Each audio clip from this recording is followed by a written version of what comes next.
Bonjour et bienvenue sur notre chaîne intitulée Un jour, un verset, un message. Vous aimez la parole de Dieu, vous appréciez notre travail. Merci de vous abonner afin de soutenir notre page, afin de permettre à une multitude de personnes de bénéficier de notre travail.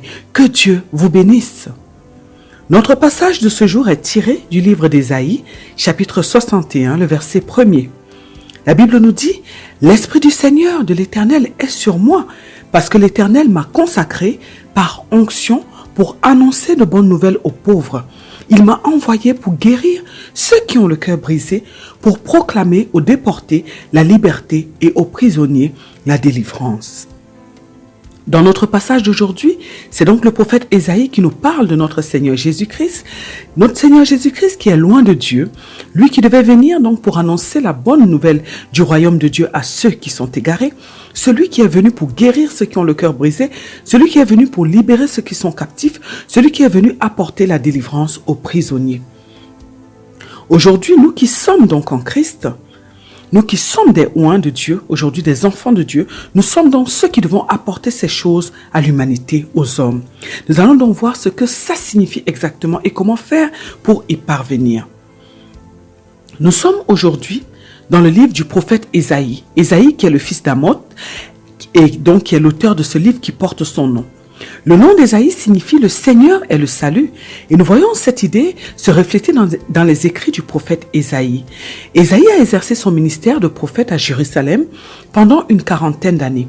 Il a exercé pendant le règne de plusieurs rois, dont le roi Osias, le roi Jotam, le roi Akab, le roi Ézéchias et le roi Manassé donc du royaume de Juda au sud. Ésaïe était un homme marié et il avait au moins 2 fils. Et selon la tradition, le prophète Ésaïe fut scié en 2 sous le règne du roi Manassé. Le prophète Ésaïe a écrit son livre pendant son ministère. On suppose qu'étant donné que son ministère s'est concentré sur Jérusalem, on suppose donc que Jérusalem est l'endroit le plus vraisemblable de l'origine de son livre. Et Ésaïe donc est le prophète qui est le plus cité parmi tous les prophètes. Il est cité plus fréquemment par Jésus-Christ, par Paul, par Pierre et par Jean dans l'Apocalypse. Il est cité plus que n'importe quel autre prophète de l'Ancien Testament. Le livre des Mormons également et les doctrines et alliances citent le prophète Ésaïe plus que n'importe quel autre prophète. Les prophéties du prophète Ésaïe ont souvent des significations et des accomplissements multiples. L'une de ces prophéties semble concerner les contemporains d'Ésaïe ou la situation qui a existé à la génération suivante. Une autre de ces prophéties, qui est souvent symbolique, semble faire allusion aux événements du Midi du temps, quand Jérusalem a été détruite et que ses habitants ont été déportés après la crucifixion du Fils de Dieu. Une autre de ces prophéties ou un autre accomplissement encore de la même prophétie semble s'appliquer aux événements qui accompagneront la seconde venue de notre Sauveur, notre Seigneur Jésus-Christ. Et le fait donc qu'un grand nombre de ces prophéties aient de multiples significations souligne combien il est important pour nous de rechercher la révélation du Saint-Esprit qui va nous aider en fait à interpréter les prophéties, les messages du prophète Ésaïe. Ésaïe part du principe que le lecteur connaît la géographie d'Israël et des régions environnantes ainsi que la poésie hébraïque. Donc ces choses que nous retrouvons dans ses écrits. Et le livre d'Ésaïe est un livre qui a été écrit à une époque de grande méchanceté, à une époque de grande apostasie, et ce livre traite d'événements contemporains de ce prophète ainsi que des événements ultérieurs. Et la partie la plus importante du livre d'Ésaïe est peut-être le témoignage d'Ésaïe qui nous dit que Jésus est le Christ, le Saint d'Israël, le Messie qui a été promis. Et lorsque nous étudions donc le livre du prophète Ésaïe, nous pouvons être affermis concernant le témoignage que nous avons de notre Sauveur. Le livre d'Ésaïe nous enseigne à écouter l'Esprit Saint quand nous rencontrons des symboles dans les Écritures. Et en mûrissant dans notre compréhension de l'Évangile, nous pouvons alors chérir le témoignage d'Ésaïe et nous pouvons éprouver le désir d'étudier ses paroles et de dire comme Néphi, le père des Mormons l'a dit, « Mon âme fait ses délices de ses paroles, car en vérité, il a vu mon Rédempteur. » Aujourd'hui, nous voulons donc nous pencher sur les paroles qu'Ésaïe a dites concernant la mission de notre Seigneur Jésus-Christ, mission qui est la nôtre aujourd'hui en tant que des enfants qui sommes mis à part, qui sommes consacrés à Dieu. Notre texte précédent était tiré du livre des psaumes. Il s'agissait du psaume 119, le verset 45. Nous avons vu en quoi est-ce que la parole de Dieu nous rend libres. Nous avons vu en quoi est-ce que le fait de la mettre en pratique peut nous rendre libres. Nous avons dit que la parole de Dieu en elle-même nous rend véritablement libres. La connaissance en fait de la vérité qui est contenue dans la parole de Dieu est ce qui nous rend libres. Nous avons pris comme référence le livre de Jean chapitre 8, le verset 32, qui nous dit que nous allons connaître la vérité et que cette vérité va nous rendre libres. Et nous avons dit que Dieu veut que nous soyons libres de toute maladie, de tout handicap, de tout blocage, de tout ce qui peut nous empêcher de faire sa volonté, de tout ce qui peut nous empêcher d'être heureux et épanouis. Et la Bible nous dit que lorsque nous acceptons Jésus-Christ, qui est la parole faite chair, elle nous donne donc le pouvoir de devenir des enfants de Dieu. Et en tant que des enfants de Dieu, nous sommes libres parce que nous avons reçu un pouvoir venant de Dieu, venant de Christ qui nous rend libres. Et derrière donc la parole de Dieu, nous avons dit qu'il y a une puissance. Et le livre de Hébreux chapitre 4 verset 12 nous dit que la parole de Dieu est vivante, elle est efficace, elle est plus tranchante qu'une épée à double tranchant. La parole a donc le pouvoir de nous rendre libres. Elle est remplie de la vie de Dieu et partout où il y a la vie, la mort disparaît. Et la mort, nous le savons, la maladie, les blocages viennent du diable. La vie et tout ce qu'elle contient, elle, vient de Dieu. Nous avons donc dit que lorsque nous sommes remplis de la parole de Dieu, lorsque nous la méditons et nous la déclarons tout le temps, elle nous libère de tout ce qui nous limite, de tous nos handicaps. La parole nous libère, mais nous devons la répéter régulièrement, tout le temps, jusqu'à ce que nous puissions voir le résultat. Nous devons la répéter afin qu'elle soit gravée en nous, gravée dans nos cœurs, de sorte qu'elle devienne ce que nous pensons, qu'elle remplace en fait notre manière de penser, que nous puissions penser comme Dieu. Et lorsque la parole fait partie de nous, lorsqu'elle est gravée dans nos cœurs, elle nous libère donc de tous nos jougs ainsi que de tous nos blocages. Le psalmiste nous dit que l'application des décrets de Dieu nous libère. Nous avons compris que la parole de Dieu est accompagnée de puissance et qu'elle a le pouvoir de nous libérer de tout ce qui nous rend captifs. Mais nous avons dit que nous devons répéter la parole. Nous devons la graver dans nos cœurs afin qu'elle nous libère de ce qui nous tient captifs. Nous avons dit qu'à travers le livre des psaumes, du psaume 119, le verset 45, le Seigneur par son serviteur, le roi David, nous apprend que nous devons rechercher les lois les rois du royaume de notre Dieu et les mettre en pratique afin que nous puissions être libres. Alors nous devons décider de tout faire pour connaître les lois de notre royaume. Nous devons décider de graver la parole de Dieu dans nos cœurs afin qu'elle nous libère de tout ce qui nous rend captifs. Ainsi, nous serons libres de tout ce qui nous bloque et nous serons heureux sur la terre. Nous devons donc comprendre que nous sommes des hommes et des femmes que Dieu a mis à part. Des hommes et des femmes qui doivent se consacrer, c'est-à-dire nous devons décider nous-mêmes de nous mettre à part pour notre Dieu, de sorte que Dieu nous utilise pour que nous soyons une bénédiction pour les autres. Mais pour cela, nous-mêmes aussi, nous devons d'abord être libres. Et pour être libres, nous devons comprendre que nous devons nous donner à Dieu. Nous devons vivre pour Dieu. Nous devons nous donner à la parole de Dieu. Nous devons faire de la parole de Dieu notre compagnon de chaque instant. Elle doit remplacer tout notre système de pensée. Et c'est lorsque la vérité de Dieu va prendre toute la place en nous que nous serons véritablement libres. Parce qu'en fait, nous ne sommes pas libres parce qu'il nous manque la connaissance dans un domaine. Et c'est pour cela que le Seigneur nous a dit que son peuple périt faute de connaissance. En fait, le diable nous tient captifs, nous tient en esclavage à cause de notre manque de connaissance. Et tous les domaines dans lesquels nous n'avons pas la connaissance, nous sommes donc esclaves dans ces domaines-là. Alors pour être libres, nous devons accéder à la vérité de la parole de Dieu concernant tous les domaines de notre vie. Et une fois que nous avons accès à cette vérité et que nous répétons cette vérité tous les jours, de sorte qu'elle soit gravée dans nos cœurs, nous allons donc gagner la liberté qui est la nôtre, que nous avons déjà acquis par Jésus-Christ. Nous sommes donc aujourd'hui dans le livre d'Ésaïe, chapitre 61, le verset 1er. Aujourd'hui donc, le message qui est contenu dans ce passage s'adresse à nous qui sommes en Christ, nous qui sommes les oints de Dieu, à nous qui sommes des enfants de Dieu, nous qui sommes ceux qui doivent apporter ces choses donc au Seigneur, nous qui sommes des enfants qui sont mis à part, qui devons nous consacrer à notre Dieu. La Bible nous dit que l'Esprit du Seigneur est sur nous. Effectivement, dans un premier temps, lorsque nous recevons Jésus-Christ comme notre Seigneur et Sauveur, le Saint-Esprit vient vivre en nous dans notre esprit. Nous avons reçu un nouvel esprit et le Saint-Esprit vient vivre dans notre esprit. Plus tard, lorsque le moment arrive pour nous de travailler pour notre Dieu, puisque une fois que nous avons reçu le Saint-Esprit va nous amener dans le processus de transformation, de métamorphose. Et il va donc commencer à travailler au niveau de notre âme afin de renouveler les pensées de notre âme, de sorte que nous puissions adopter la pensée de Dieu.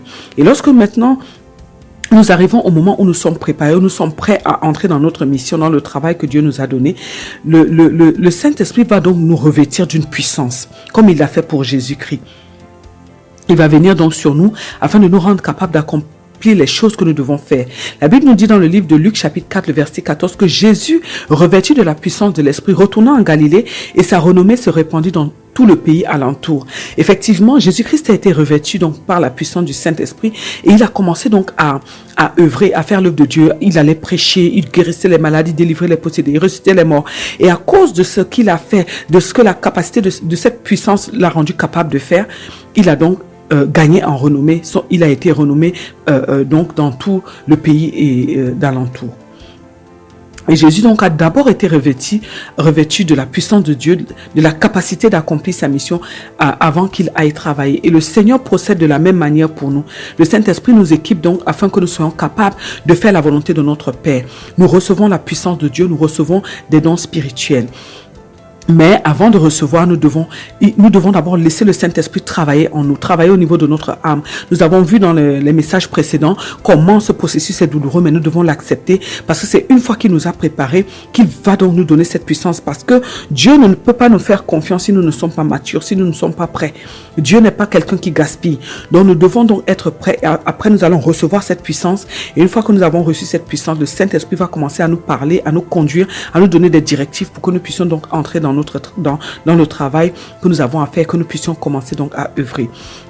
Mais tout cet équipement nous est donné pour prendre soin des hommes, pour leur venir en aide, pour leur apporter dans un premier temps la bonne nouvelle de la parole de Dieu, pour leur annoncer que le royaume de Dieu est là, qu'il y a un homme qui a payé le prix afin qu'il ne soit plus esclave, mais qu'il soit libre et qu'il sorte de la pauvreté spirituelle et physique.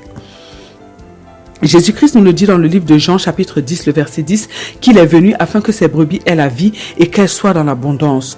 Oui, les hommes étaient captifs de Satan. Ils étaient captifs et la mort, la maladie, les difficultés étaient leur lot de tous les jours. Mais Jésus-Christ nous dit qu'il est venu payer le prix afin que désormais nous ayons la vie, nous soyons dans l'abondance, pour qu'il n'y ait plus de manque, pour que nous puissions sortir de nos difficultés et de notre pauvreté.